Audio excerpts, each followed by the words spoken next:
তুলা এবং সয়াবিনের মতো অনেক পণ্যই বিনা শুল্ক অথবা নামমাত্র শুল্কে আমদানি করে বাংলাদেশ, কিন্তু যুক্তরাষ্ট্রের গুটি কয়েক পণ্য ৭৪% আমদানি শুল্ক আরোপই বাংলাদেশের জন্য কাল হয়ে দাঁড়িয়েছে বলে মনে করছেন ব্যবসায়ী নেতারা। এটিকে আমলে নিয়ে যুক্তরাষ্ট্র অন্যান্য দেশের মতোই বাংলাদেশের উপর আনুপাতিক হারে নতুন ৩৭% শুল্ক আরোপ করেছে। ব্যবসায়ীরা বলছেন, শুল্ক কমাতে বাংলাদেশের উচিত যুক্তরাষ্ট্রের পণ্যের আমদানি শুল্ক পুনর্বিবেচনা করা। জাহিদুল ইসলামের প্রতিবেদন।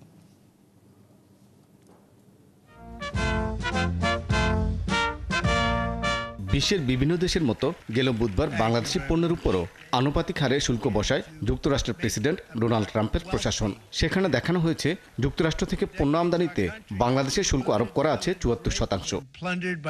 ব্যবসায়ীরা বলছেন, এটিকে আমলে নিয়েই বাংলাদেশি পণ্যে নতুন করে ৩৭% শুল্ক আরোপ করলো যুক্তরাষ্ট্র। ইউএস থেকে আমরা কি ইম্পোর্ট করি? আমরা মোস্ট অফ দি ইম্পোর্টের মধ্যে রয়েছে কটন, সয়াবিন, এই ধরনের এগ্রিকালচার। এখানে কিন্তু ডিউটি কম, অন্যান্য প্রোডাক্টে বেশি। যেটা করতে পারে বাংলাদেশে এটা রিভিজিট করে, এটাকে একটা ন্যাশনালাইজ করে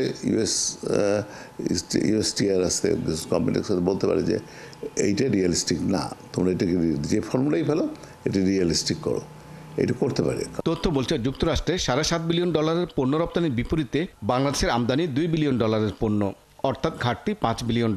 বিজিএমই এর সাবেক এই সভাপতি বলছেন, নতুন কর আরোপে হয়তো উভয় দেশের বাণিজ্য ঘাটতিকেও আমলে নেওয়া হয়েছে। এই ক্যালকুলেশনটা আমাদের আরো ভালো করে জানা দরকার।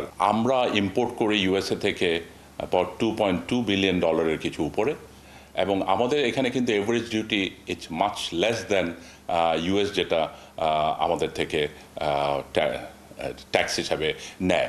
আমাদের উপরে রেসিপ্রোকাল ডিউটি কোনো হওয়ার কথা না, বরঞ্চ আমাদের আরো ডিউটি কমিয়ে দেওয়ার কথা। অর্থনীতিবিদরা বলছেন, যুক্তরাষ্ট্রের নতুন শুল্ক কমাতে দ্বিপাক্ষিক আলোচনার বিকল্প নেই। যেহেতু মার্কিন যুক্তরাষ্ট্রের সাথে আমাদের টিকফা একটা প্ল্যাটফর্ম আছে, এই প্ল্যাটফর্মে আমরা আলোচনা তুলতেই পারি। আলোচনায় কয়েকটা জিনিস আমরা দেখাতে পারি। প্রথমত, এই ৭৪%-এর হিসাবটা কিভাবে করা হলো। তার মতে, শুল্ক কমানোর জন্য করণীয় ঠিক করে সেগুলো যুক্তিসহ তুলে ধরতে হবে যুক্তরাষ্ট্রের কাছে।